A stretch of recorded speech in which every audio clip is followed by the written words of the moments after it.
com alegria e satisfação que cumprimentamos os nossos amigos e irmãos do portal Escola Dominical com a gloriosa paz de nosso Senhor e Salvador Jesus Cristo.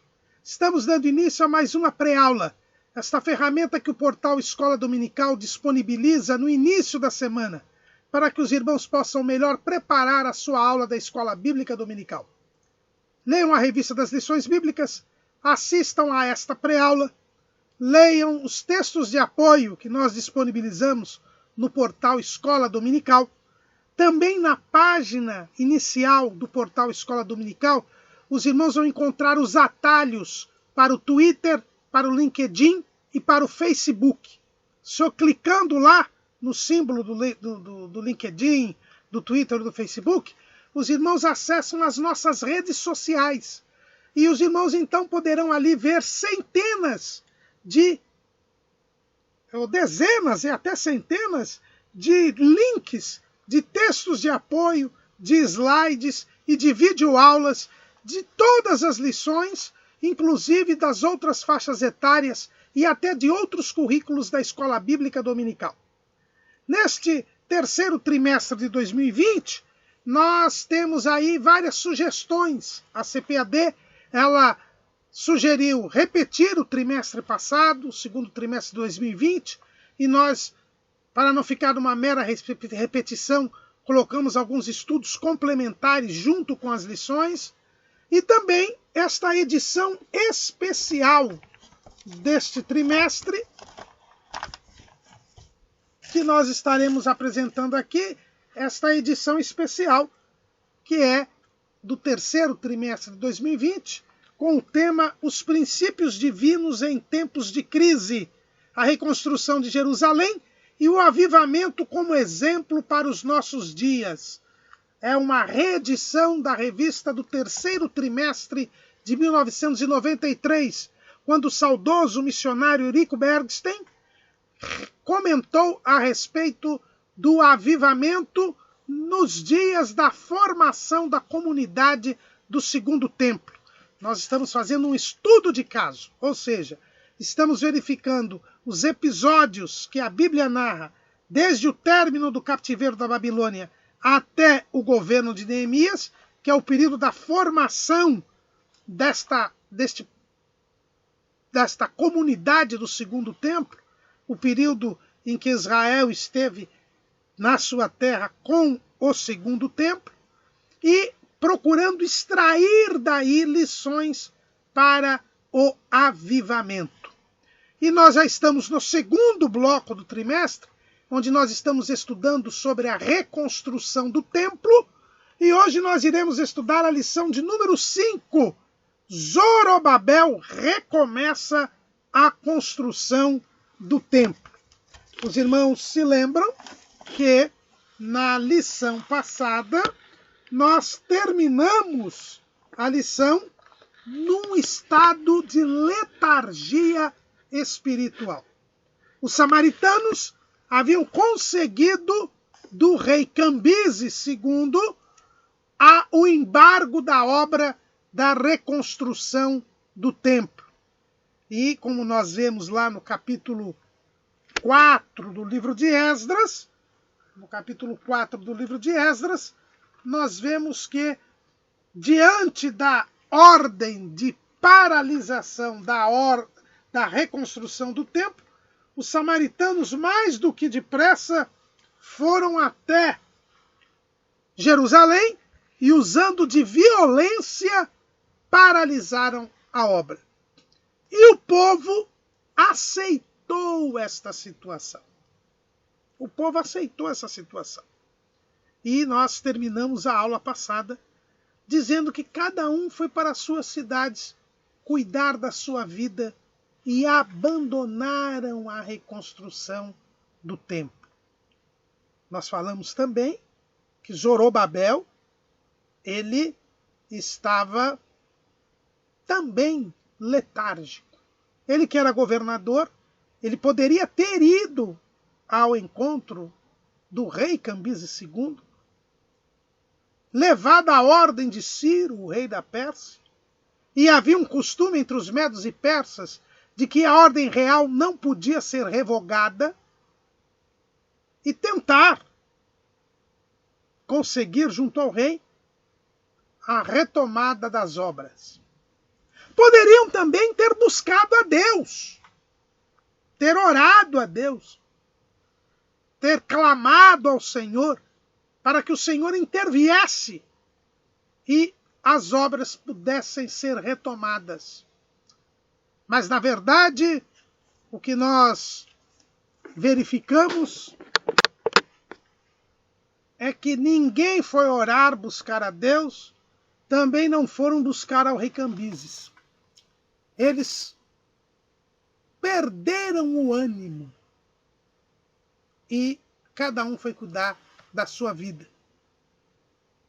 Aquela empolgação que havia para a reconstrução do templo, que foi para isso que eles tinham voltado para a terra de Canaã, tudo isso se esvaiu. Tudo isso acabou por causa das dificuldades encontradas, da perseguição, da violência. Eles simplesmente abandonaram a reconstrução do templo. É um perigo muito grande quando nós nos deixamos levar pela perseguição, pela violência. Porque o adversário das nossas almas, ele vai sempre contra nós. E muitas vezes usa de violência. A Bíblia diz que ele é homicida desde o princípio. E nós não podemos nos deixar levar pelas perseguições. Jesus nunca nos enganou. Ele é a verdade. E ele sempre disse que a vida com ele, aqui na terra, é uma vida de aflições. É uma vida de perseguições. Veja que quando Jesus revelou o mistério da igreja lá em Cesareia de Filipe, ele já disse que a igreja enfrentaria uma luta constante. Olha lá, Mateus 16 e 18. Pois eu também te digo que tu és Pedro, e sobre esta pedra edificarei a minha igreja, e as portas do inferno não prevalecerão contra ela. Então Jesus já indica aqui que haveria uma resistência do mal para com a igreja. Haveria uma luta incessante entre a igreja e o maligno. O apóstolo Paulo também fala disso, lá na Epístola aos Efésios, no capítulo 6, no versículo 12. Porque não temos que lutar contra carne e sangue, mas sim contra os principados, contra as potestades, contra os príncipes das trevas deste século, contra as hostes espirituais da maldade nos lugares celestiais. Portanto, tomai toda a armadura de Deus, para que possais resistir no dia mau e, havendo feito tudo, ficar firmes. O escritor aos Hebreus também fala dessa realidade. No capítulo 12, versículo 2. Olhando para Jesus, autor e consumador da fé, o qual, pelo gozo que lhe estava proposto, suportou a cruz, desprezando a afronta, e assentou-se à destra do trono de Deus. Considerai, pois, aquele que suportou tais contradições dos pecadores contra si mesmo, para que não enfraqueçais, desfalecendo em vossos ânimos. Ainda não resististes até ao sangue, combatendo contra o pecado. E já vos esquecestes da exortação que argumenta convosco como filhos. Filho meu, não desprezes a correção do Senhor e não desmaies quando por ele fores repreendido. Então, os irmãos podem notar que sempre a Bíblia Sagrada fala que a nossa vida com Cristo, a nossa vida com Deus, a nossa vida fazendo a vontade de Deus, vai ter a oposição da maldade, a oposição do maligno, a oposição dos pecadores. Paulo mesmo, pregando o evangelho na sua primeira viagem, lá em Atos, capítulo 14,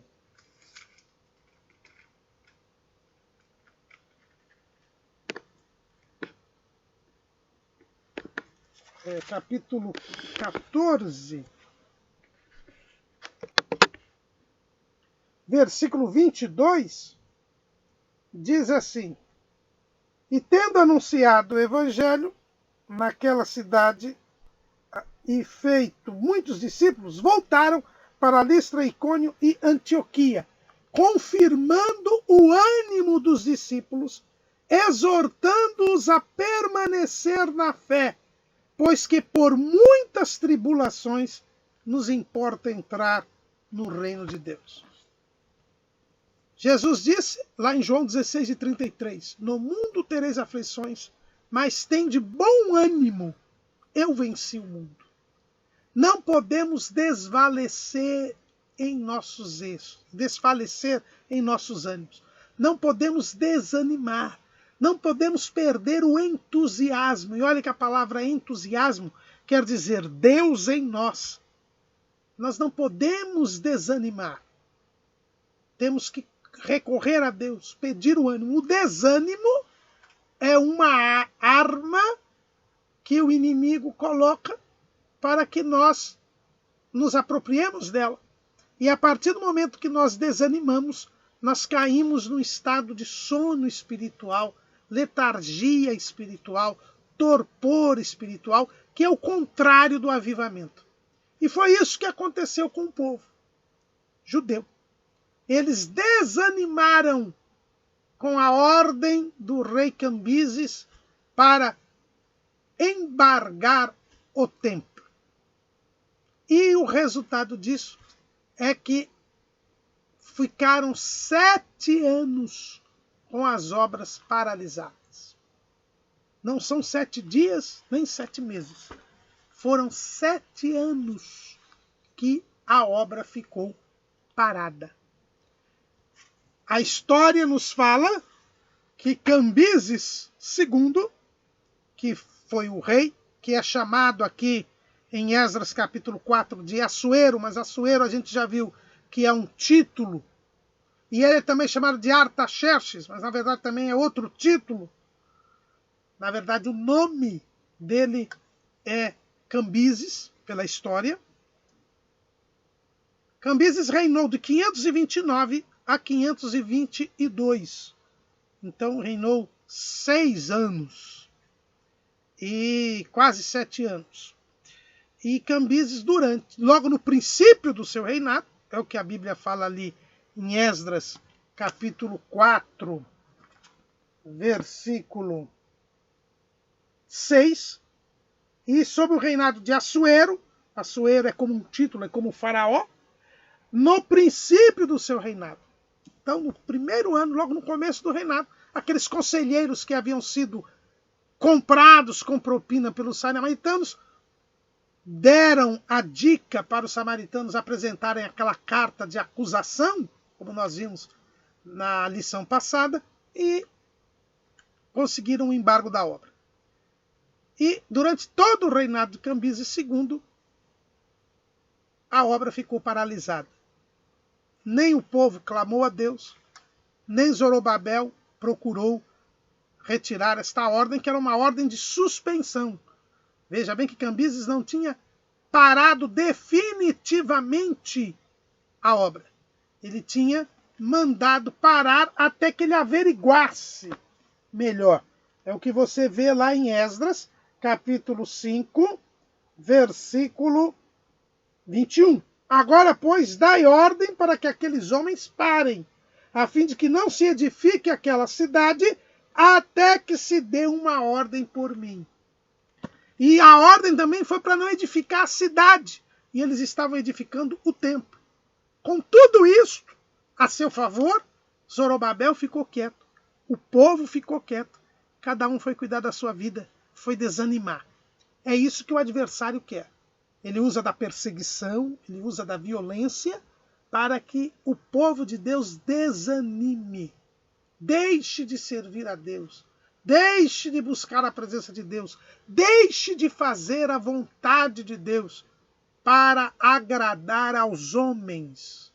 Mas o apóstolo Paulo, ele escrevendo aos Gálatas, no capítulo 1 e no versículo 10, ele diz: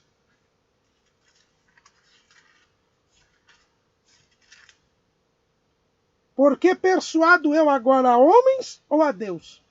Ou procuro agradar a homens? Se estivesse ainda agradando aos homens, não seria servo de Cristo.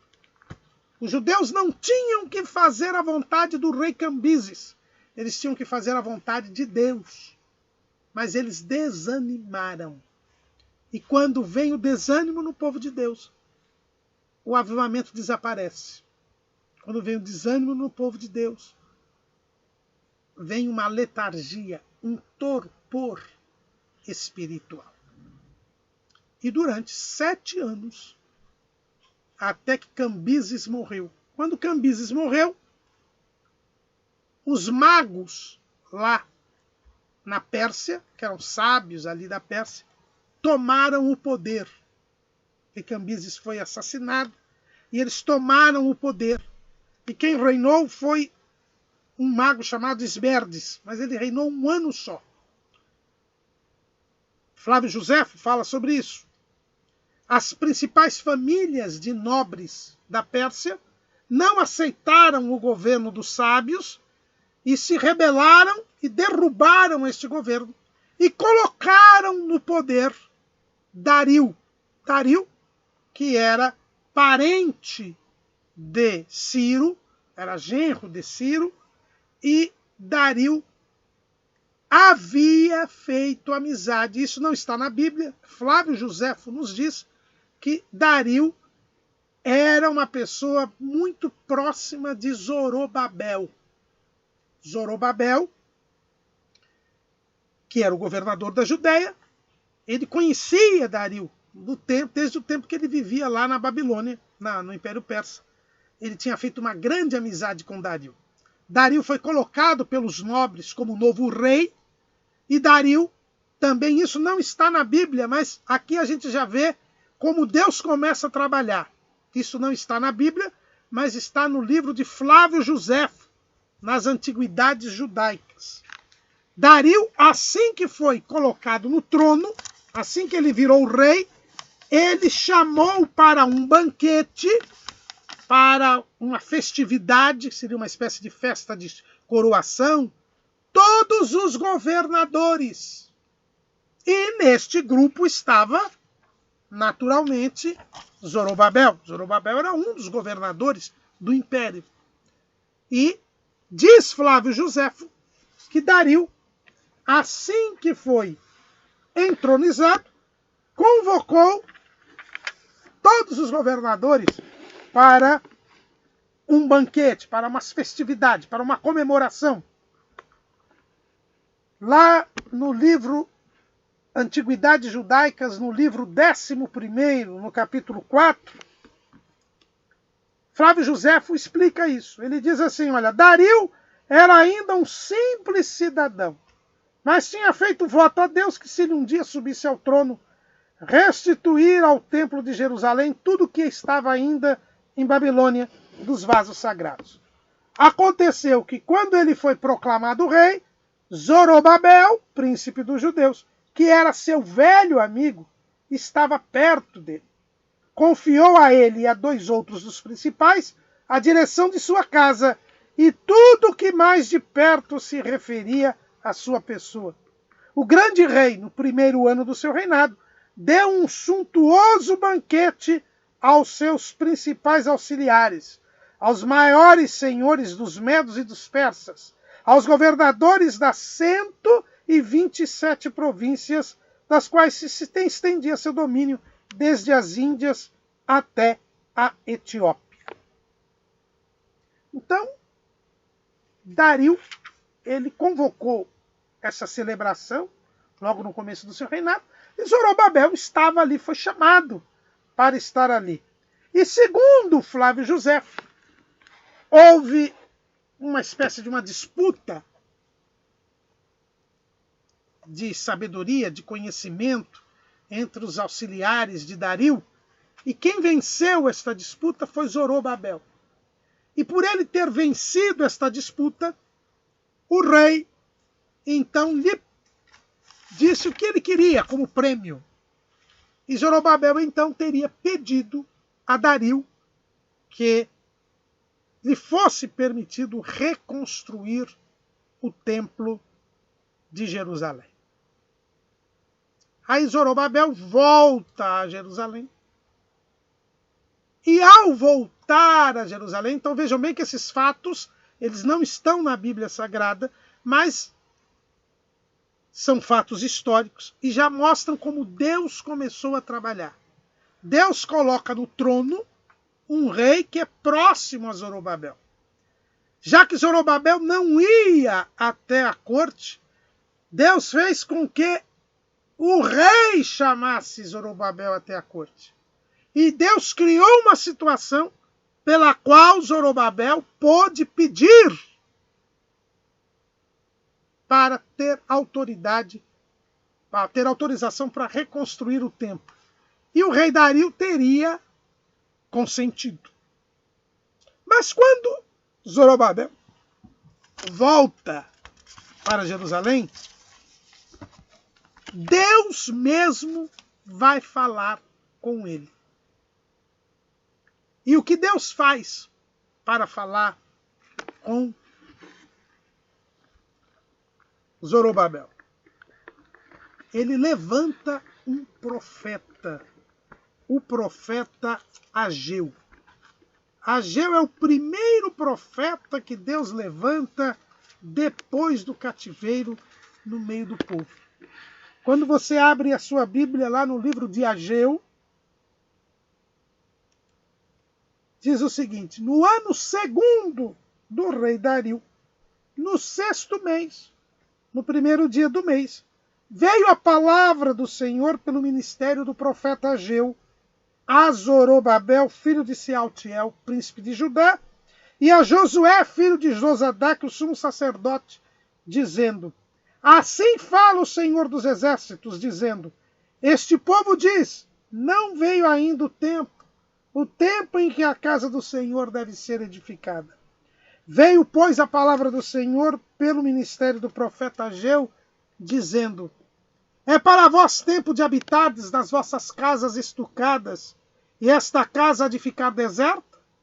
Ora, pois, assim diz o Senhor dos exércitos: aplicai o vosso coração aos vossos caminhos.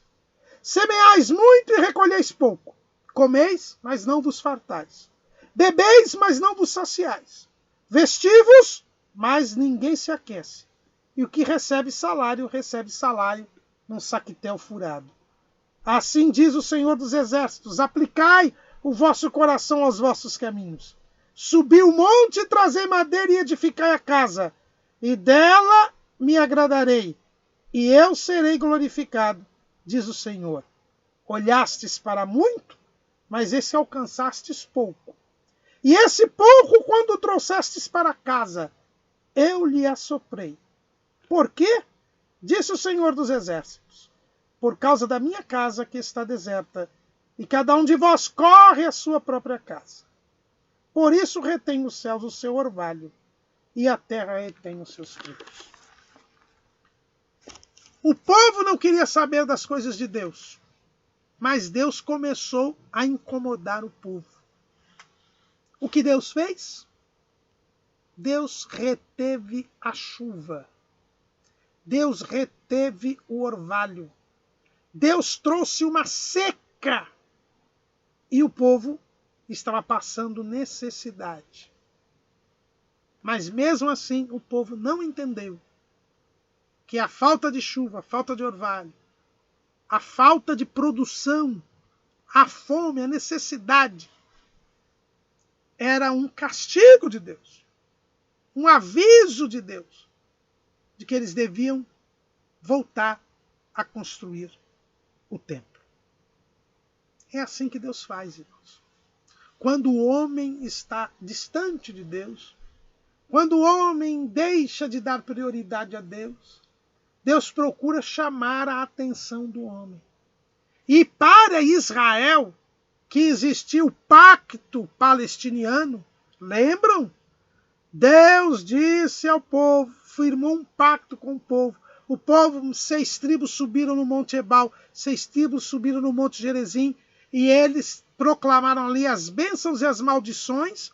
Se o povo fosse obediente a Deus, permaneceria na terra, teria prosperidade material. Mas se o povo desobedecesse a Deus, padeceria necessidades e, no limite, perderia a terra. O povo tinha voltado para Canaã, depois de Deus lhe ter perdoado e lhe dado uma nova oportunidade. Mas agora o povo havia abandonado as coisas de Deus, havia deixado Deus de lado. Estavam preocupados unicamente com a sua própria vida, com as suas casas, com as suas cidades. E por causa disso, Deus negou a chuva, negou o orvalho, reteve a bênção na produção, para que eles passassem necessidade. Mas, mesmo assim, o povo não tinha ainda entendido. E é por isso que Deus levanta um profeta. Deus viu a necessidade do povo ter um profeta. Porque a Bíblia diz que não havendo profecia, o povo se corrompe. Está lá em Provérbios 29, 18. Deus levanta profetas para advertir o povo, para chamar a atenção do povo, para que o povo melhore os seus caminhos. Esse é o papel do profeta. Ele é o mensageiro de Deus, que traz a palavra de Deus para que o povo endireite os seus caminhos, para que o povo abandone a desobediência, para que o povo se santifique mais. Esse é o propósito da profecia. A profecia não se confunde com a prognosticação do futuro. Muitas pessoas acham que o profeta é um prognosticador do futuro. É alguém que vai falar o que vai acontecer. Também ele vai falar o que vai acontecer. O próprio profeta Ageu, ele vai falar sobre o Messias. Mas a missão do profeta é trazer uma mensagem de Deus, para que o povo não se corrompa. Porque o proverbista diz, não havendo profecia, o povo se corrompe. O povo estava se corrompendo, o povo estava morrendo espiritualmente, porque havia abandonado as coisas de Deus. E Deus estava falando pela natureza, e nem assim o povo estava entendendo. O povo estava passando necessidade, a produção não tinha, estava uma seca, não chovia, e mesmo assim o povo não entendia. Então Deus levanta Ageu para mostrar para o povo de que o povo era o povo de Deus. Não tinha tido profeta desde que eles tinham vindo. Já estavam 7 anos ali. E não tinha profeta. Mas Deus levantou. E na falta de um, a gente vai ver que vai levantar outro também. Mas ele levanta Ageu. E Ageu vem dizer, olha, sabe por que vocês estão passando necessidade? Porque vocês estão dizendo, não é tempo de edificar a casa de Deus. Mas é tempo. Comecem a edificar a casa de Deus. E eu vou abençoar vocês. Não abandonem as coisas de Deus. Deem prioridade às coisas de Deus. Vocês estão aqui na terra de novo para me servir. E não para cuidar da vida de vocês. Deus levanta Ageu para falar a Zorobabel e a Josué ou Jesua para que eles recomeçassem a obra. Veja que Zorobabel, segundo Flávio Josefo, voltava a Jerusalém com a autorização do rei para reconstruir. E Deus confirma isto, levantando o profeta Ageu. Mas não levanta só o profeta Ageu. Ele também levanta o profeta Zacarias. O profeta Ageu falou no 6º mês. 2 meses depois, Deus levanta o profeta Zacarias. Veja lá, em Zacarias capítulo 1, versículo 1. No 8º mês do 2º ano de Dario, veio a palavra do Senhor ao profeta Zacarias, filho de Baraquias, filho de Ido, dizendo: o Senhor tem estado em extremo desgostoso com vossos pais. Portanto, dize-lhes, assim diz o Senhor dos Exércitos: tornai para mim, diz o Senhor dos Exércitos, e eu tornarei para vós, diz o Senhor dos Exércitos. E não sejais como vossos pais, aos quais clamavam os primeiros profetas, dizendo: assim diz o Senhor dos Exércitos, convertei-vos agora dos vossos maus caminhos e das vossas boas obras, das vossas más obras. Mas não ouviram nem me escutaram, diz o Senhor. Vossos pais, onde estão eles? E os profetas, viverão eles para sempre? Contudo, as minhas palavras e os meus estatutos, que eu mandei pelos profetas meus servos, não alcançaram os vossos pais? E eles tornaram e disseram: assim como o Senhor dos Exércitos fez tensão de nos tratar, segundo os nossos caminhos e segundo as nossas obras, assim ele nos tratou. Zacarias chama o povo à conversão. Não cometam o mesmo erro do povo do primeiro tempo, que por desobediência foram levados cativos e perderam a terra. Levaram o maior castigo da lei. Agora que vocês estão começando a ser castigados, convertam-se. Tornem para Deus. E Deus tornará para vós. Isso nos faz lembrar o que Tiago diz: chegai-vos a Deus, e ele se chegará a vós. Alimpai os vossos corações. E vós de duplo ânimo, purificai os vossos corações. Alimpai as vossas mãos, e vós de duplo ânimo, purificai os vossos corações. Deus levanta 2 profetas, porque o testemunho de 2 é verdadeiro, para confirmar que o povo tinha que recomeçar a construção do templo. E, animados pelos profetas, eles recomeçam a obra. Então aqui nós vemos que Deus, para avivar o seu povo, ele traz mensagens para o povo. Ele levanta profetas no meio do povo para avivar o povo. Alguém pode dizer: ah, mas isto foi no Antigo Testamento. Mas no Novo Testamento nós temos profetas também.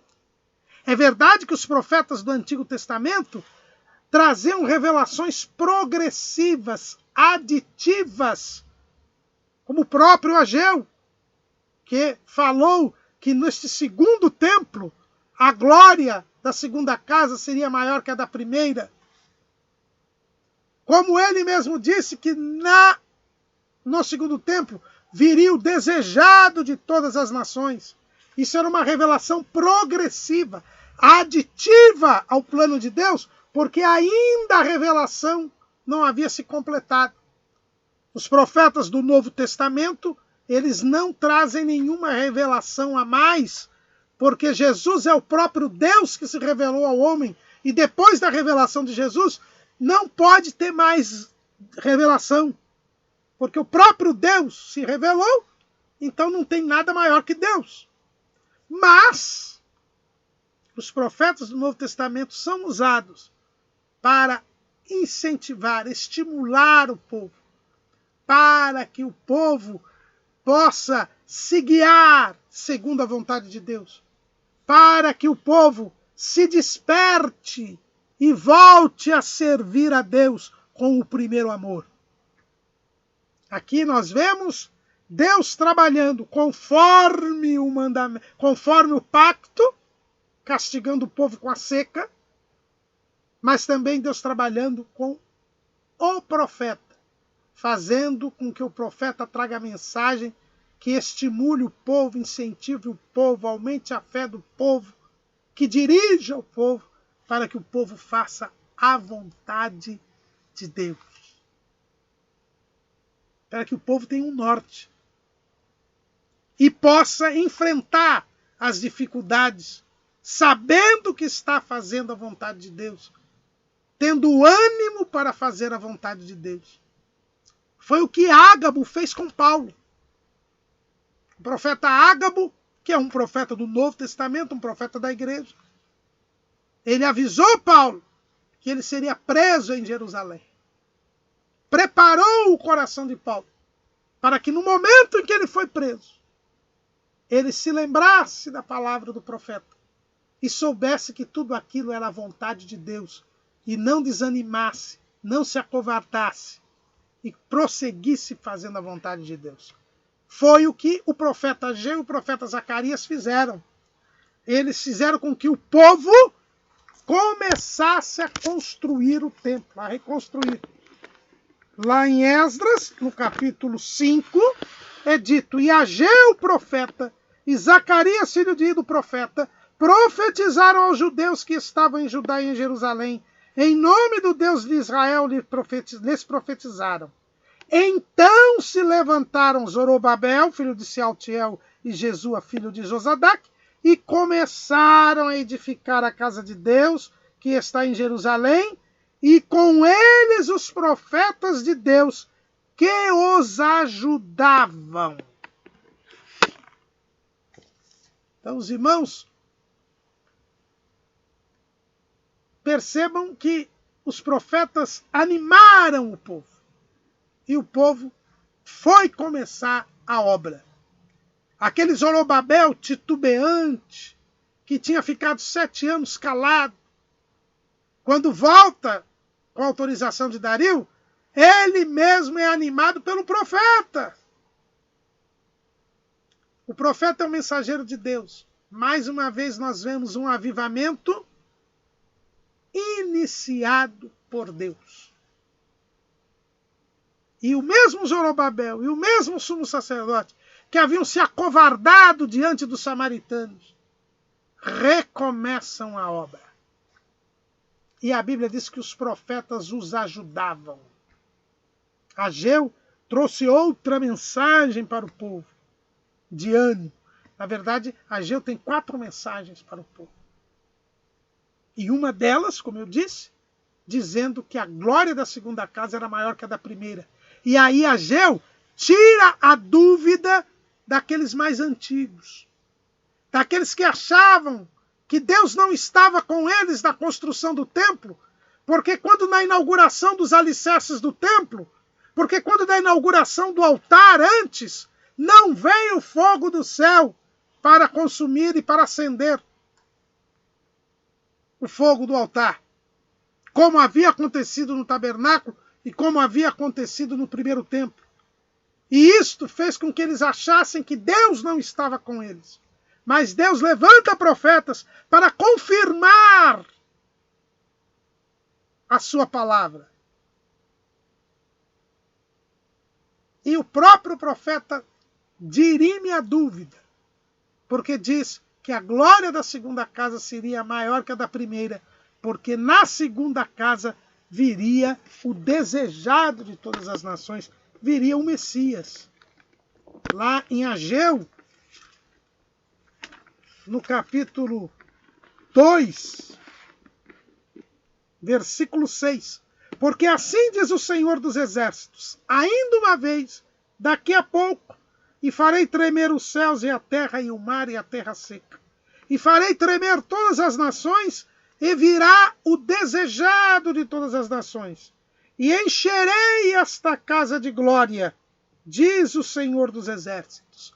Minha prata e meu ouro, disse o Senhor dos Exércitos. A glória desta última casa será maior que a da primeira, diz o Senhor dos Exércitos. E neste lugar darei a paz, diz o Senhor dos Exércitos. Se dirime toda a dúvida. A falta de fogo do céu na inauguração do templo não era sinal de que Deus não estava no negócio. Pelo contrário, a glória daquela casa seria maior que a da primeira. O povo é lembrado da revelação dada ao profeta Daniel. Aquele povo tinha voltado para a terra prometida para aguardar o Messias e para que houvesse a redenção de Israel.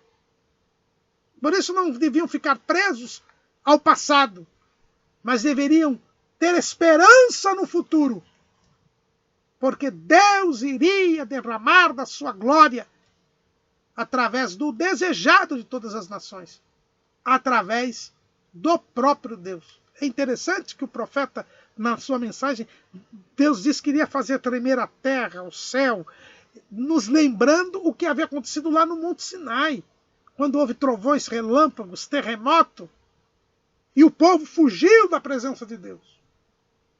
E por isso é que veio a lei, e por isso é que veio o tabernáculo e o templo. Mas Deus disse que Deus iria fazer tremer de novo tudo. Viria aquele profeta prometido lá por Moisés. E viria a redenção de Israel. O profeta é levantado por Deus para confirmar a palavra, para animar o povo. É um fator de avivamento. Porque não havendo profecia, o povo se corrompe. É por isso que todo avivamento, na nossa dispensação, tem que trazer a manifestação dos dons espirituais. E, portanto, tem que trazer o batismo com o Espírito Santo. A manifestação do poder de Deus. Para confirmar o ânimo dos discípulos.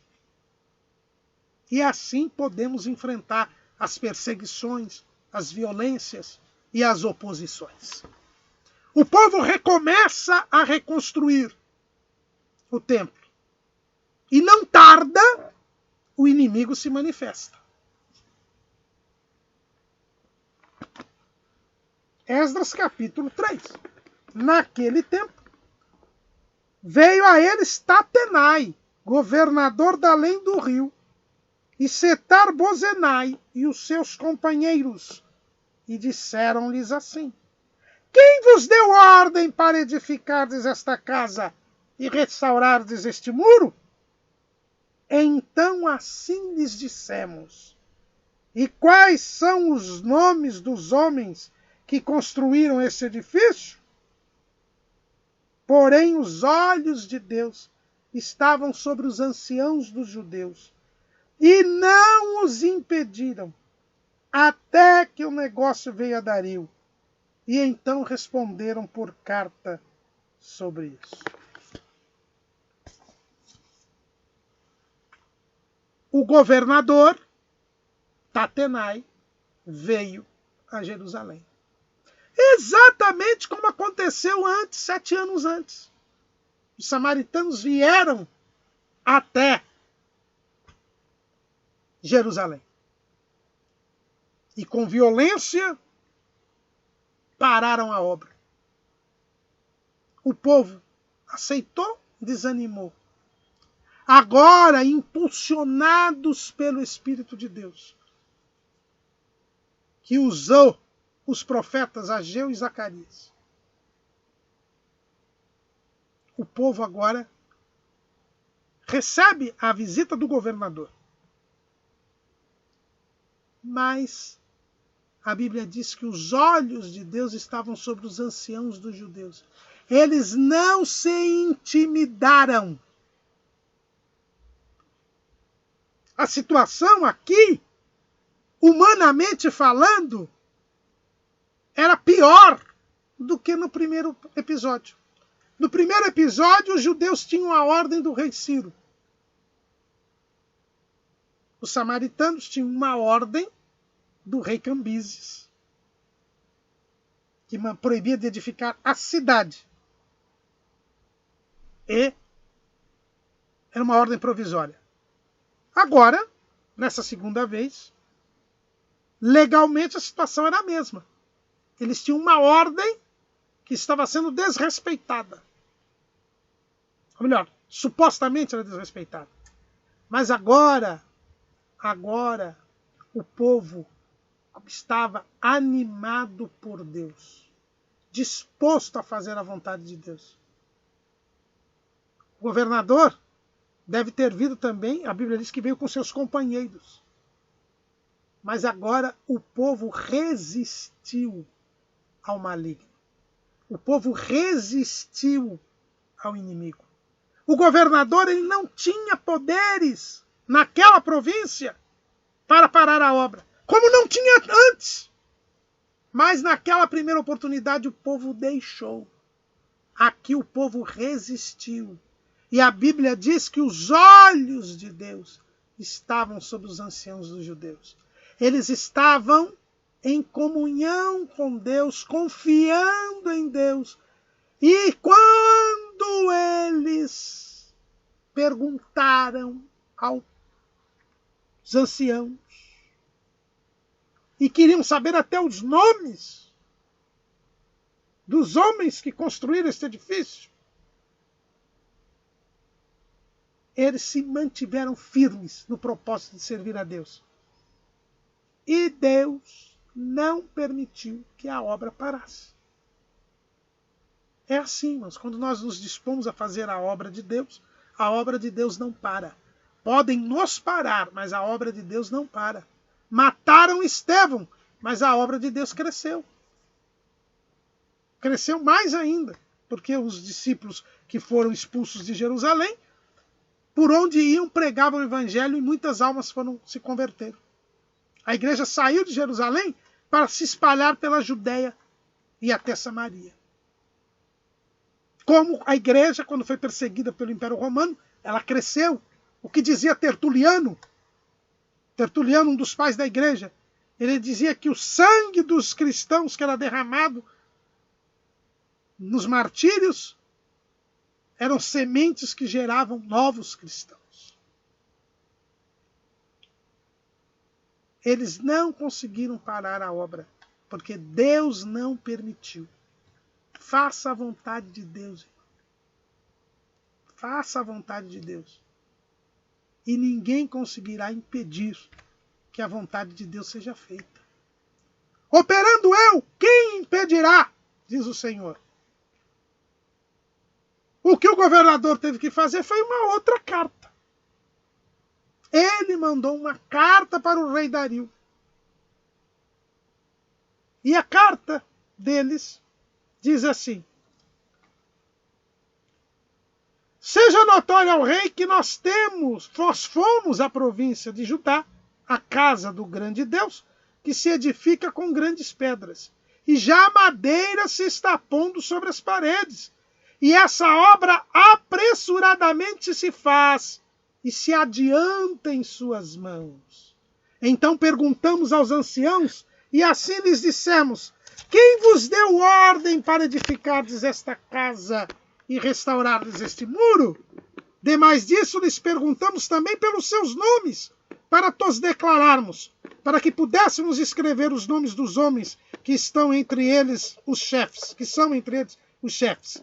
E esta resposta nos deram, dizendo: nós somos servos do Deus dos céus e da terra, e reedificamos a casa que foi edificada muitos anos antes, porque um grande rei de Israel a edificou e a aperfeiçoou.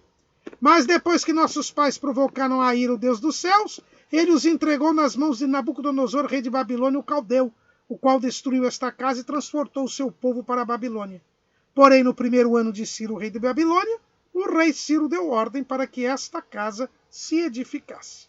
E até os utensílios de ouro e de prata da casa de Deus, que Nabucodonosor tomou do templo, que estava em Jerusalém, e os meteu no templo de Babilônia, o rei Ciro os tirou do templo de Babilônia, e foram dados a um homem, cujo nome era Sesabá, a quem nomeou governador. E disse-lhe: toma esses utensílios e vai e leva-os ao templo que está em Jerusalém, e faz edificar a casa de Deus no seu lugar. Então veio o dito Sesabá e pôs os fundamentos da casa de Deus, que está em Jerusalém. E desde então para cá se está edificando e ainda não está acabada. Agora, pois, se parece bem ao rei, busque-se lá na casa dos tesouros do rei, que está em Babilônia, se é verdade haver uma ordem do rei Ciro para edificar esta casa de Deus em Jerusalém. E sobre isso nos faça o rei saber a sua vontade. A resposta que os judeus deram: nós somos servos de Deus e estamos construindo a casa que ele mandou edificar. e estamos cumprindo uma ordem do rei Ciro. Que era o que eles deviam ter falado 7 anos antes. Mas lá não havia avivamento, lá havia um desânimo, lá havia descrença, lá havia uma preocupação com as coisas particulares, com as coisas desta vida. E por isso eles aceitaram a violência, a intimidação e abandonaram as coisas de Deus. Mas agora, animados pelos profetas Ageu e Zacarias, eles continuaram a obra. Por quê? Quem é que está construindo? Nós. Quem são vocês? Nós somos servos do Deus dos céus e da terra. Quem somos nós, irmãos? Somos servos do Deus dos céus e da terra. E por isso podemos fazer a sua obra, edificar a sua casa, cuja casa somos nós. Não se deixe levar pelas coisas desta vida. Edifique a casa de Deus, que somos nós, diz o escritor aos Hebreus, Hebreus 3 e 5, somos nós a casa. Busque a presença de Deus, busque o poder de Deus, busque o conhecimento das Escrituras. Nós somos servos do Deus, dos céus e da terra. E vamos fazer a sua vontade. O governador Tatenai só teve que escrever uma carta para o rei Dario. E pediu para o rei Dario ver se existia mesmo esta ordem do rei Ciro. E foi procurado e se achou a ordem do rei Ciro. E Dario respondeu a carta.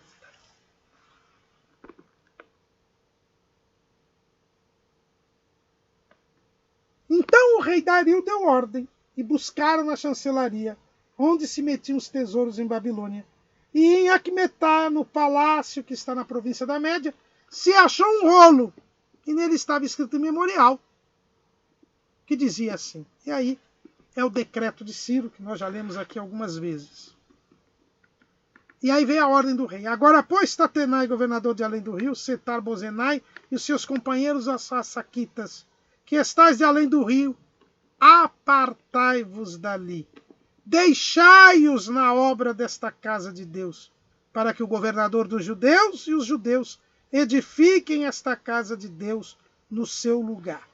Também por mim se decreta o que haveis de fazer com os anciãos dos judeus, para que edifiquem a casa de Deus, a saber, que da fazenda do rei dos tributos da além do rio se pague prontamente a despesa a estes homens, para que não sejam impedidos, e o que for necessário, como bezerros e carneiros e cordeiros, para holocaustos ao Deus dos céus, trigo, sal, vinho e azeite, segundo os ritos dos sacerdotes que estão em Jerusalém, deles de dia em dia, para que não haja falta, para que ofereçam sacrifícios de cheiro suave ao Deus dos céus e orem pela vida do rei e dos seus filhos.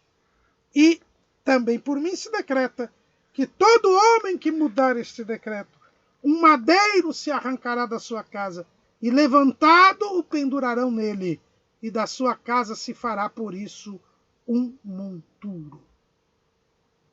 O Deus, pois, que fez habitar ali o seu nome, derribe a todos os reis e povos que estenderem a sua mão para o mudarem, e para destruírem esta casa de Deus que está em Jerusalém. Eu dei o decreto, apressuradamente se execute. Os inimigos são derrotados.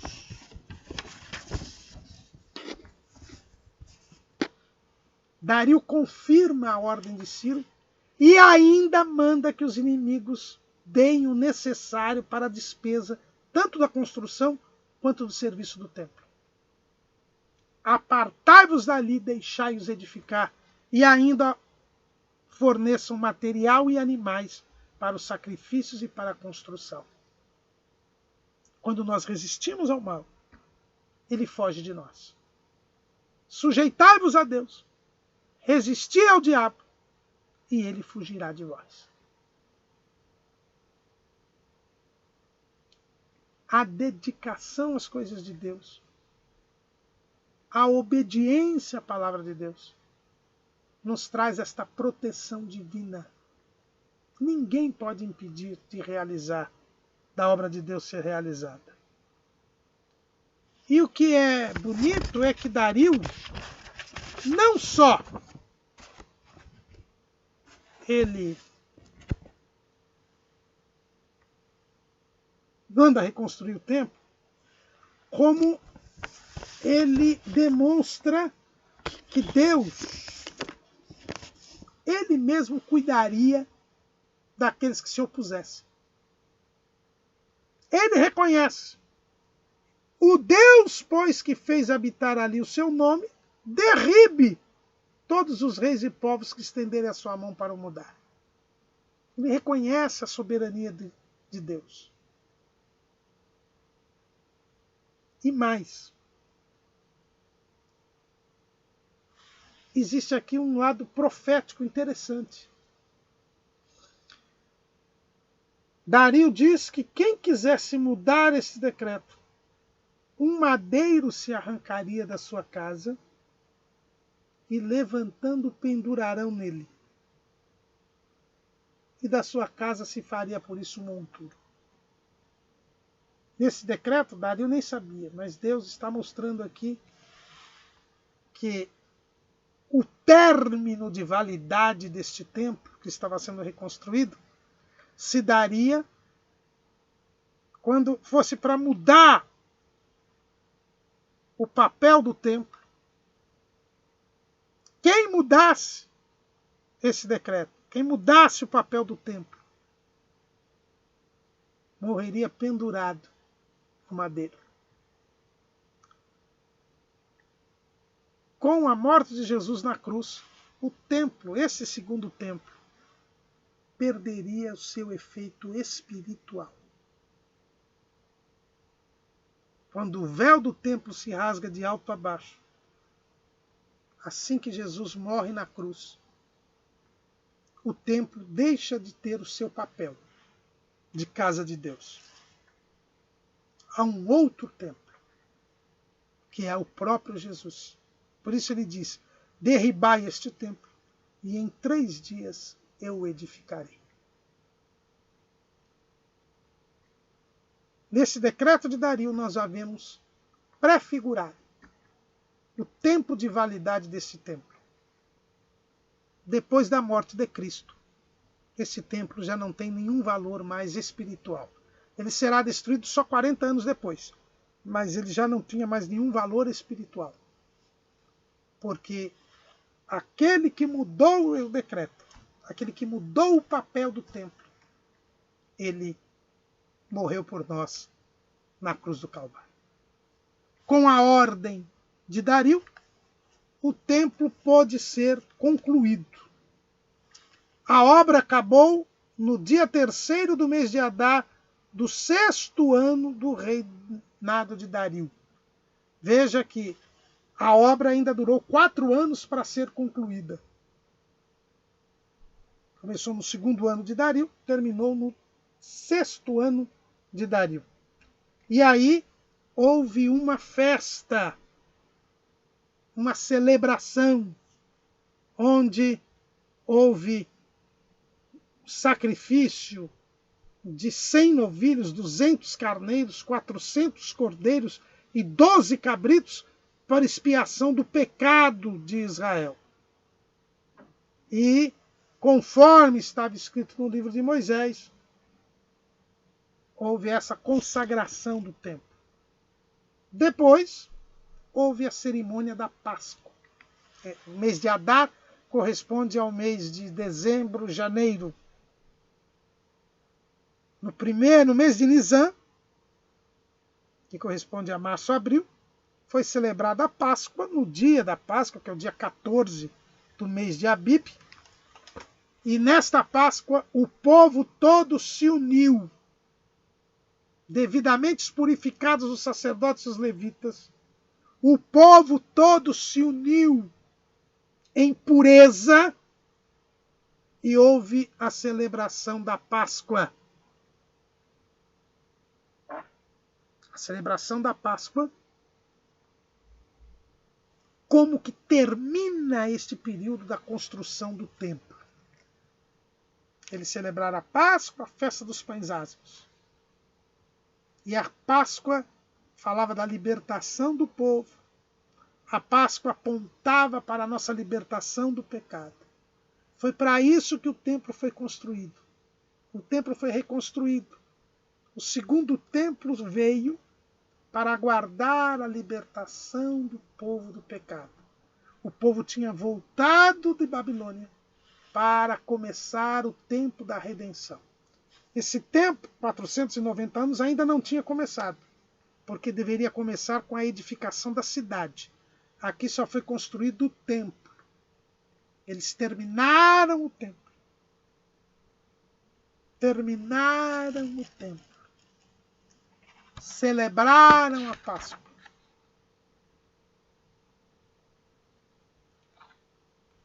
E deveriam começar a construção da cidade. A ordem de Ciro era só para construir o templo. Mas Flávio Joséfo diz que Dario tinha até autorizado a construir a cidade.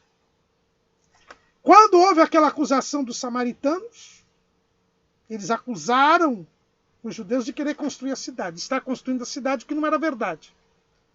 Mas a autorização de Dario, segundo Joséfo, incluía a cidade também. O povo poderia ter continuado. Celebrou a Páscoa. Estava em comunhão com Deus, em santidade. O templo estava pronto, mas Jerusalém estava destruída ainda. Mas Jerusalém ainda era um monturo. Eles deveriam partir para construir Jerusalém. Mas, mais uma vez, se acomodaram. Se acomodaram. Não construíram a cidade. E o templo ficou no meio de um monturo. Sem proteção, sem segurança. O povo desanima uma vez mais. Se acomoda. Aqui não precisou inimigo, não precisou nada. Simplesmente pararam. E só vão tocar nesse assunto 70 anos depois. É o que nós vamos ver na próxima aula. Amém.